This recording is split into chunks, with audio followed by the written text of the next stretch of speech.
আলহামদুলিল্লাহ রব্বিল আলামিন সালাতু ওয়াসসালামু আলা সাইয়্যিদিল মুরসালিন ওয়া আলা আলিহি ওয়া সাহাবিহি আজমাইন।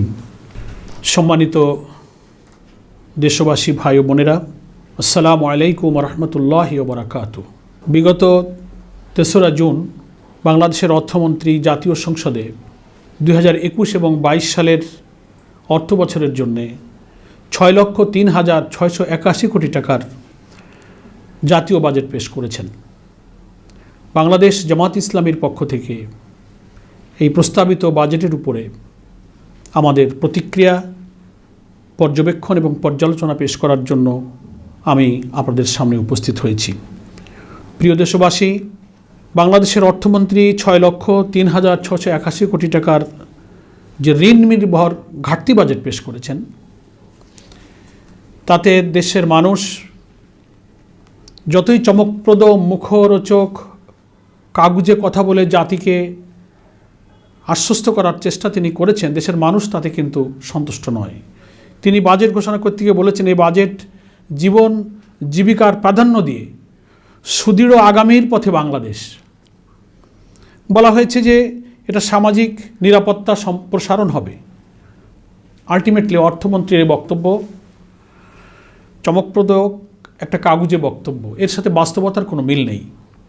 আমরা বাংলাদেশ জামাত ইসলামীর পক্ষ থেকে মনে করি যে এই বাজেটে প্রবৃদ্ধির যে হার ধরা হয়েছে 7.2%। অথচ বিস্ময়ের ব্যাপার, দেশের অর্থমন্ত্রী এই 7.2% প্রবৃদ্ধি কী করে তিনি অর্জন করবেন, জাতীয় বাজেটে তার কোনো দিক নির্দেশনা তিনি দেননি। কারণ যে কোনো অর্থনীতির ব্যাপারে সামান্য জ্ঞান সম্পন্ন লোকেরা এটা উপলব্ধি করতে পারে যে জাতীয় প্রবৃদ্ধি বাড়াতে গেলে দেশের বিনিয়োগ বাড়াতে হয়। এটা খুবই অর্থনীতিতে সাধারণ জ্ঞান সম্পন্ন মানুষ এটা উপলব্ধি করতে পারেন। অথচ বাংলাদেশে আমরা বুঝতে পারছি যে ব্যক্তি খাতের বিনিয়োগ একেবারে স্থবির হয়ে পড়েছে। বিনিয়োগ না হয় ব্যাংকের তারল্যের পরিমাণ বেড়েই চলেছে। 1,98,000 কোটি টাকা তারল্যের পরিমাণ কিন্তু ছাড়িয়ে গেছে।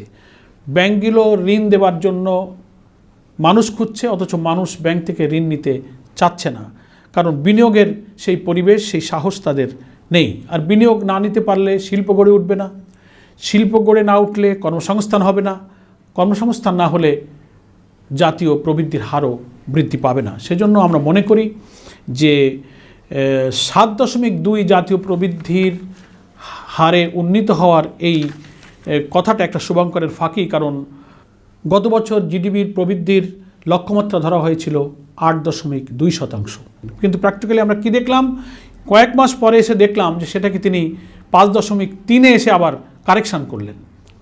তো যেখানে তিনি 5.3 উন্নীত হতে পারছেন না, সেখানে এত দুর্নীতি, এত লুটপাট, এত অনুৎপাদনশীল খাতে বিনিয়োগের মধ্য দিয়ে, ব্যাংকের স্থবিরতার মধ্য দিয়ে কী করে তিনি 7.2 জাতীয় প্রবৃদ্ধি অর্জন করবেন, এটা জাতির কাছে বড় প্রশ্ন। ঋণ নির্ভর, বিদেশ নির্ভর আমরা এই বাজেটকে বলেছি। 2,14,068 কোটি টাকা ঋণ নির্ভর এই বাজেট, যেটা টোটাল বাজেটের 1/3 ঋণের কথা এখানে বলা হয়েছে। ব্যাংক থেকে নেওয়া হবে 76,452 কোটি টাকা ঋণ, বৈদেশিক দাতা এবং বিভিন্ন সংস্থা থেকে লোন নেওয়া হবে। ফলে এত বড় টোটাল বাজেটের 1/3 যদি ঋণ নির্ভর হয়, সেই বাজেট একটা দেশের, জাতির অর্থনীতিকে কী করে নিজের পায়ে দাঁড় করাবে, এটা জাতির কাছে বড় প্রশ্ন।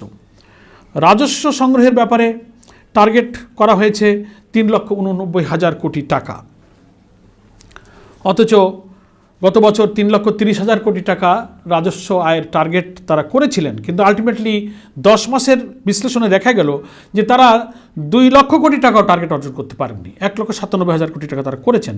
ফলে এটা তো মানুষ বোঝে যে এটা একটা শুভঙ্করের ফাঁকি। বিগত অর্থ বছরের পারফরমেন্স দিয়ে এবারের প্রস্তাবিত বাজেটে কি করতে পারবেন এ সরকার, এটা জনগণের বুঝতে কোনো বাকি নেই। উদ্বেগের বিষয় হলো, বিশ্বব্যাপী বৈশ্বিক মহামারী প্যান্ডামিক সিচুয়েশানে করোনা ভাইরাসে আমরা যে আজকে বিধ্বস্ত, বিপর্যস্ত, আমাদের অর্থনীতি, আমাদের শিক্ষা, আমাদের সামাজিক নিরাপত্তা, সেখানে স্বাস্থ্য খাতে মাত্র 7.4% বরাদ্দ রাখা হয়েছে। এটা তো খুব উদ্বেগের ব্যাপার যে বরাদ্দটা হওয়া দরকার ছিল কমপক্ষে 10%। গত বছর 29,247 কোটি টাকা বরাদ্দ রাখা হয়েছিল, যার মাত্র 26% ব্যয় করা হয়েছিল। কিভাবে ব্যয় করা হয়েছিল? মন্ত্রী, আওয়ামী লীগের দলীয় লোকজন এবং বিভিন্ন পদস্থ ব্যক্তিদের দুর্নীতি, লুটপাট, কেনাকাটায় ওভার ইনভয়েসিং করে দেশ বিদেশে বাংলাদেশের মর্যাদাকে ক্ষুণ্ণ করেছিল। এত চরম দুর্নীতি করে সেখানে মাত্র 26% ব্যয়ের মধ্যেই এত দুর্নীতি। ফলে এখানে আমাদের স্বাস্থ্য খাতে অত্যন্ত অপর্যাপ্ত বরাদ্দ রাখা হয়েছে। করোনা ভাইরাসের এই জায়গায় 10,000 কোটি টাকার একটা বিশেষ তহবিলের কথা আবার বলা হয়েছে। গতবারও এটা রাখা হয়েছিল। আর এই তহবিল দিয়ে সরকার এবং দলীয় লোকেরা কি করেছিল? চেয়ারম্যান, মেম্বার, উপজেলা এমপিরা লুটপাট করে ফুড ব্যাগের নামে, নগদ অর্থ সাহায্যের নামে দলীয় লোকদেরকে ব্যবহার করে এই টাকাগুলোকে অপচয় এবং অপব্যবহার করা হয়েছে। এবারও বিশেষ তহবিল ব্যবহারের ক্ষেত্রে গোটা জাতি কিন্তু উদ্বিগ্ন, যেটা দলীয় স্বার্থে, দলীয় কর্মীদের ভাগ্য পরিবর্তনে শুধু ব্যয় হবে। আসলে করোনা ভাইরাসের এই চরম বিপদোন্মুখ দেশবাসীকে এখান থেকে মুক্ত করা এই টাকা প্র্যাকটিক্যালি কোনো কাজে লাগবে না। সম্মানিত দেশবাসী, শিক্ষা খাতে আজকে একটা চরম নৈরাজ্য চলছে। 1.5 বছর যাবৎ বাংলাদেশের স্কুল, কলেজ, মাদ্রাসা, বিশ্ববিদ্যালয়, গোটা শিক্ষা প্রতিষ্ঠান বন্ধ থাকায় আমাদের স্নেহের সন্তানেরা, তরুণ প্রজন্ম, ছাত্রছাত্রীরা ধ্বংসের মুখোমুখি। তাদেরকে এই সর্বনাশার জীবনের আশঙ্কা থেকে বাঁচাতে গেলে অবিলম্বে বাংলাদেশের সকল শিক্ষা প্রতিষ্ঠান খুলে দেওয়া প্রয়োজন। বেসরকারি কলেজ এবং বেসরকারি বিশ্ববিদ্যালয়গুলোতে 15% কর আরোপ করার একটা প্রস্তাবনা এখানে রাখা হয়েছে। তাহলে এখানে একটা প্রশ্ন জাতির কাছে, আগেও একবার 2010 সালে এইভাবে শিক্ষা প্রতিষ্ঠানের উপরে কর আরোপের প্রস্তাবকে জাতি প্রতিবাদ করেছিল, মেনে নেয়নি, সরকার পিছিয়ে আসতে বাধ্য হয়েছিল। তাহলে তো এখন একটা সঙ্গত প্রশ্ন জাগছে যে শিক্ষা প্রতিষ্ঠান বন্ধ রাখার কি এটাই কারণ যে শিক্ষা প্রতিষ্ঠান বন্ধ রেখে বেসরকারি কলেজ, বেসরকারি বিশ্ববিদ্যালয়ের উপরে 15% করের বোঝাকে চাপিয়ে দেওয়া হবে? আমরা মনে করি শিক্ষা হচ্ছে জাতির মেরুদণ্ড।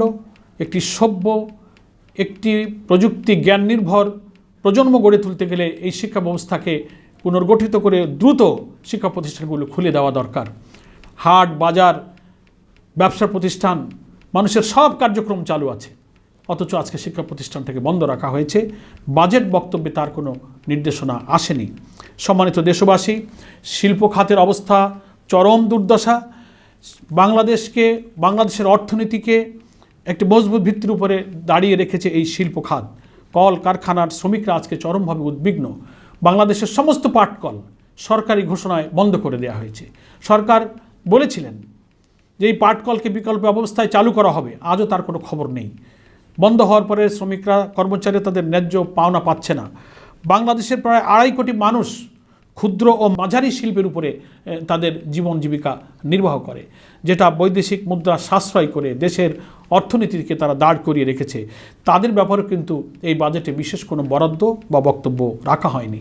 শ্রমিকদের স্বাস্থ্যসেবা, তাদের সুরক্ষা, তাদের আবাসন, এই করোনা পরিস্থিতিতে কর্মহীন শ্রমজীবী মানুষের কোটি কোটি মানুষ আজকে কর্মহীন হয়ে পড়েছে। তাদের ব্যাপারে বাজেটে সুনির্দিষ্ট কোনো দিক নির্দেশনা নেই। কৃষি আমাদের জাতির আভ্যন্তরীণ শক্তিকে দৃঢ় করে রাখে, অথচ এই কৃষিতে 31,911 কোটি টাকা বরাদ্দ রাখা হয়েছে। অথচ উৎপাদিত পণ্যের মূল্য কিন্তু কৃষকরা পাচ্ছে না। যে পরিমাণ ফসল উৎপাদন করতে তার উৎপাদন ব্যয় হচ্ছে, বিক্রয় করতে গিয়ে সেই মূল্য সেই কৃষক পাচ্ছে না। উচিত ছিল কৃষি উপকরণের মূল্য হ্রাস করা, কৃষিতে সার, কীটনাশক, অন্যান্য কৃষি উপকরণের যন্ত্রপাতিতে ভর্তুকি দিয়ে কৃষকের পাশে এসে দাঁড়ানো। আমাদের এবারের প্রস্তাবিত বাজেটে সরকার সে ব্যাপারে কোনো দিক নির্দেশনা দিতে পারেননি। দুর্যোগ ব্যবস্থাপনার ব্যাপারে জাতি খুব হতাশ হয়েছে এই বাজেট প্রস্তাবনায়।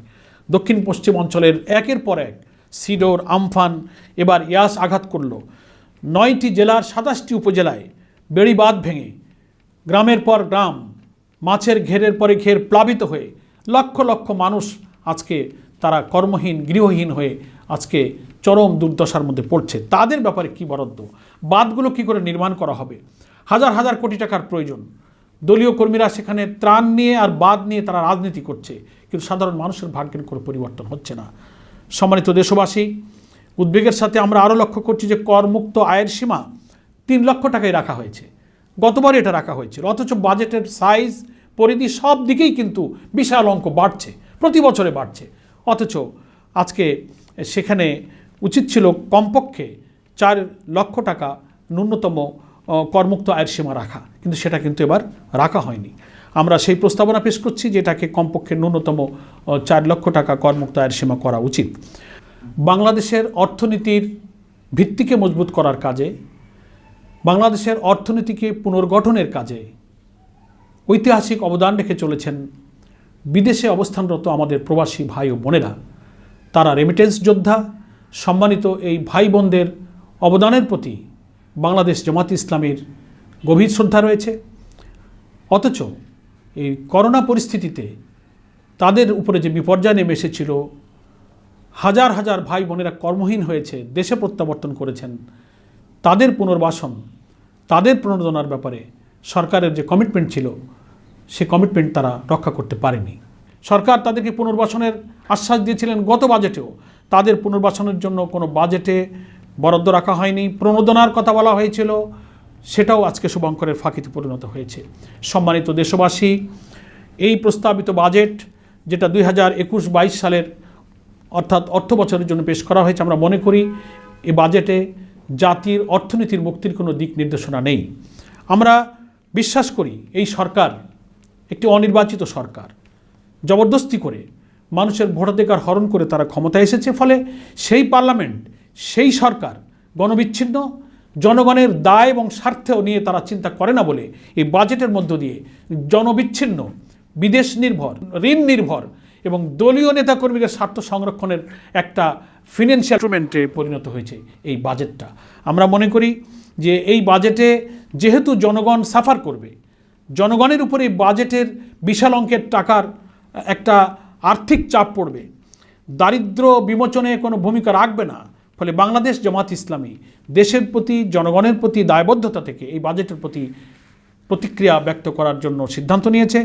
আমরা মনে করি বাংলাদেশে আজকের এই অনির্বাচিত সরকার, জনগণের ইচ্ছার বিরুদ্ধে জবরদস্তি করে ক্ষমতায় চেপে বসা সরকার যে বাজেট উন্নয়নের কথা বলে, সমৃদ্ধির কথা বলে, জীবন জীবিকার কথা বলে তারা পেশ করেছেন, আসলে জাতির কোনো কল্যাণ এই বাজেটের মধ্যে কিন্তু আমরা দেখতে পাচ্ছি না। জনগণ মনে করে যে বাংলাদেশের প্রকৃত শান্তি এবং কল্যাণের জন্য, ন্যায় এবং ইনসাফ ভিত্তিক একটি আদর্শ সমাজ প্রতিষ্ঠার জন্য দেশবাসীকে এগিয়ে আসতে হবে।